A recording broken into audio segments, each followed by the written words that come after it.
ఈలోపు రొటేషన్ అంతా దేని మీద నడిపాడు జగన్మోహన్ రెడ్డి? ఏం రాకుండానే సంపద ఇక్కడ ఎట్లా సృష్టించబడింది?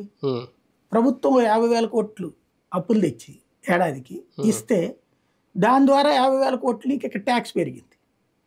40-50 కోట్ల రూపాయలు ట్యాక్స్ రెవెన్యూ కింద వచ్చింది, జిఎస్టీ కింద. ఇప్పుడు అట్లా చేస్తారా లేదా ఇక్కడ ప్రజలంతటా ప్రజలు సంపాదించుకునే శక్తి? మీకు వెరీ సింపుల్ లాజిక్ అండి. సరిగ్గా చెప్పాలంటే మనకి భవిష్యత్తులో అర్థమవుతుంది పాఠం. నేను కష్టపడి రాత్రి పగలు పనిచేసినప్పుడు నా రూపాయల నుంచి, నా సంపాదన నుంచి రూపాయి దాచిపెట్టుకోవాలనుకుంటాను అంతే. అంతేగాని మొత్తం ఖర్చు పెట్టాలనుకుంటాను నేను అనుకోను కదా. వర్క్ చేసేటటువంటి వాడు రూపాయి దాచిపెట్టుకోవాలనుకుంటాడు, దాంట్లో ఫ్రీగా డబ్బులు వచ్చినప్పుడు ఖర్చు పెట్టాలనుకుంటాడు. ఉచిత సంక్షేమ పథకాలు వచ్చినాయి కాబట్టి అది ఖర్చు పెట్టేయాలనుకున్నాడు, దాచుకోవాలనుకోలేదు. దాంట్లో భాగంగా 2 వీలర్ కొన్నాడు, ఎలక్ట్రికల్ ఎక్విప్మెంట్ కొన్నాడా, ఏం కొన్నాడు, ఏదో ఒకటి కొన్నాడు. ఈ రెండింటి మధ్యన తేడా రాబోయే 5 ఏళ్లలో తేలుతుంది. అంతే కదా.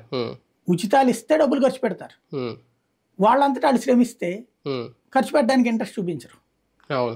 తినడానికి వాటి వరకు సరే మందుకు తప్పదు, మిగతా దాచుకుంటాడు. అంతే కదా.